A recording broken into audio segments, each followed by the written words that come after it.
scary things that had happened to me in my life, like, getting robbed and a couple of times, and car accidents, and nearly getting hit by lightning. And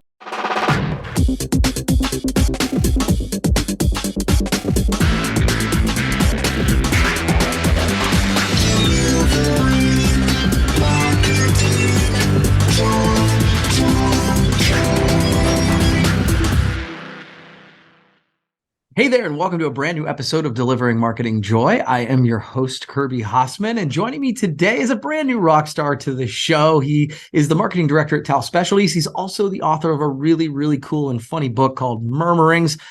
Murray Siegel, thanks so much for joining me. Thank you, Kirby. Thanks for having me.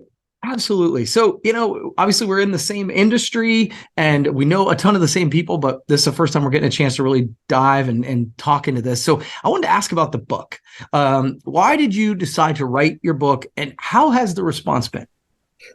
Well, I decided to write it because people that had been following me on Facebook for years told me I should do stand-up comedy. And I said, no way, I'm not doing that. It's a little late in life to start doing that. So, but I had accumulated a lot of what people said were funny posts on Facebook over the years. And when things were, pretty rough with COVID out there, and we were quarantined or not going out, that's when I said, maybe I can do something with this. I thought about writing a book and using the material somehow, but I thought, well, first of all, I have a little bit more time because I'm not commuting, an hour and a half every day.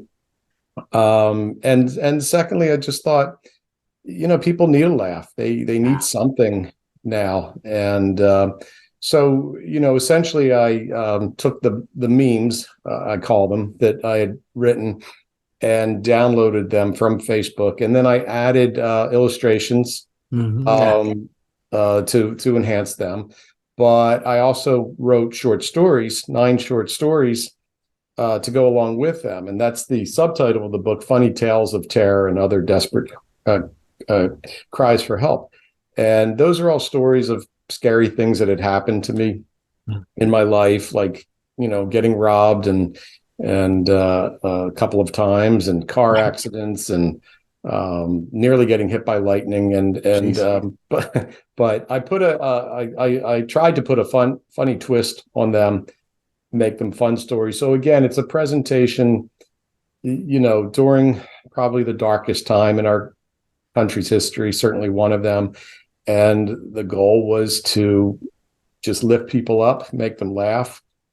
The reaction to it has been better than I ever thought it would be. I thought if I sell 50 copies, actually my original thought was I'm just going to give away a few copies, I wasn't going to self-publish or bind it or anything.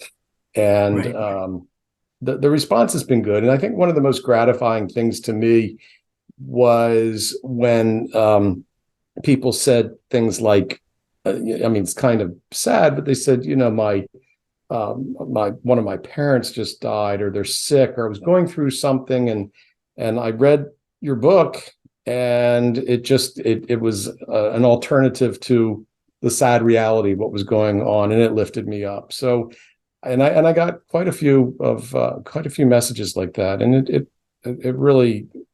I felt good about that in the end more than anything else. That's super cool. And you were kind enough to send me an ebook version of it, and man, super funny, totally worth checking out. So I assume they can grab it on Amazon, stuff like that, right? No. No. Okay. Where can they get it? If I sold it on Amazon, I would lose money on every book that I sell. Okay. So they can simply go to my website, which is murraysiegel.com. Okay. There's a section to order there. I don't know if you're going to have my name up for the spelling, because there's 19 different ways to spell my name. Right. We can put it up. Yeah. Okay. But anyway, they can do it there. Or if someone contacts me, actually, they would save a little bit of money if they want to buy them directly from me, and I'd be happy to sign them. If they go through the website, that's through a third party. Sure. So speaking of that, so just final question about the book, but so what did you learn right? Like in writing it and putting it together, you made that decision during the pandemic. What did you learn about writing the book, but then also promoting it? Well, what I learned in writing it is just you just need a level of dedication to sit down and work on it every day, and really I think I learned more about wordsmithing than I ever had before. It's a lot of the language is very precise in it Yeah. for it to work, and Yeah. I mean that's just hopefully good writing anyway, Yeah. but to sit down and say, I may publish this, so this isn't a email, this isn't a memo Right. going out to a Salesforce or anything. This is, this is this is the real deal. Yeah. So that discipline was something I learned, and then not only did I write the book, but I designed everything. So Wow. that stretched my. I'm not really a designer per se. I'm more of a writer, but I've designed a lot. So and I probably made every mistake that I could make. And there are real designers out there looking at the book going, what's going on? But that stretched me, in terms of what I was able to learn. And then what was the second part of the question? Just about promoting it. Was that a different kind of process too? Well, what I learned is it's not easy to promote a book during COVID Yeah. when Fair. when the very few bookstores that are left aren't Right. open, and they're not having events. Right. And so I had to be creative there, and largely it was through social media that I Yeah. was able to sell it. And I mean, I'm not one of those people that has 5,000 followers on Facebook. There are Right. some limitations, and same with Twitter, far from it. But I think, I know it got good word of mouth. Yeah. Um, and I've had some signings at some of our industry trade shows, which also, and Cool. events, which also helped. And in turn have also had a bookstore signing and Nice. other events. But that's what I was going to say is just, kind of think outside the box. So there was, I did a signing one night. It was at a local coffee shop and bakery, Nice. where some nights they would have open mic night, and instead the owner had me come in and do a reading and Cool. the signing there. So yeah. That's cool stuff. Okay. All right. Well, that's really cool. Run out and check out Murmurings. It is really, really cool. So moving on, what's something that you recommend people start doing today that might make their life or their business better? Well, I would say starting with distributors. And I have had two terms as a distributor back in the 80s and then again in the 90s before I started at Tal Specialties.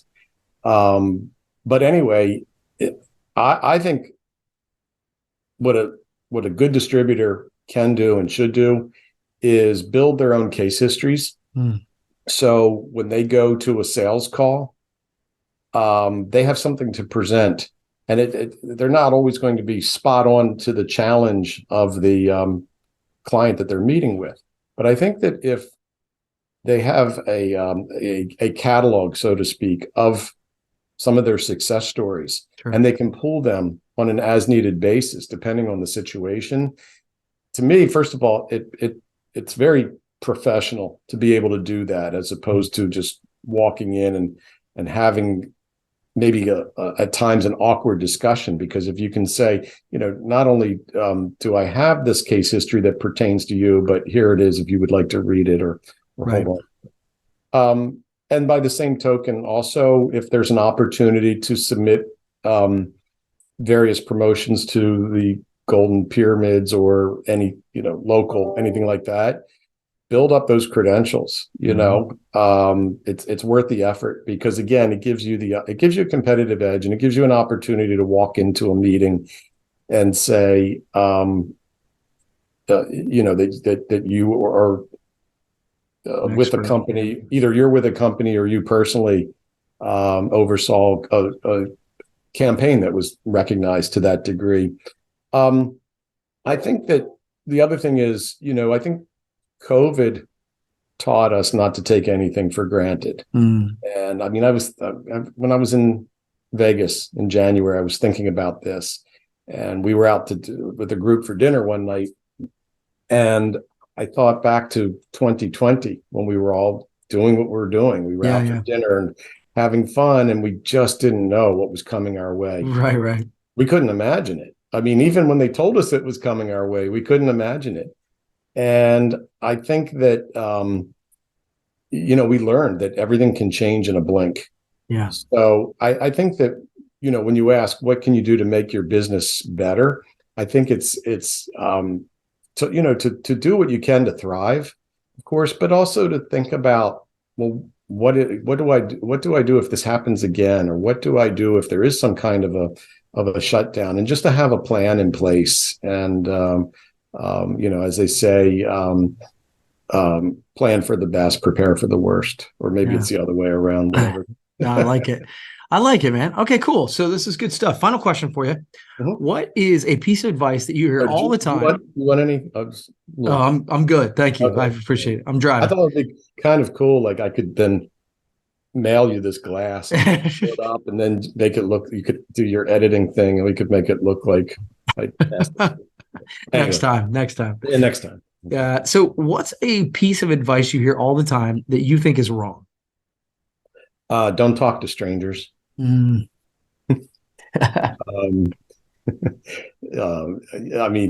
we're in an industry where you have to talk to strangers. Sure. Yeah. Talk to them, and the more you learn from them, then the more successful you can be. Yeah. The other one is, they say to get to the airport 2 hours early. I think it depends on the airport. All right. A little travel tip as well. That's good stuff, man. Well, Murray, thank you so much. I really appreciate you taking the time. Please do run out and check out his book. It's really cool. And we'll have to do this again sometime, okay? Okay. Thank you very much. I really appreciate it, Kirby. Absolutely. Well, that's going to wrap up this edition of Delivering Marketing Joy. We'll see you next time.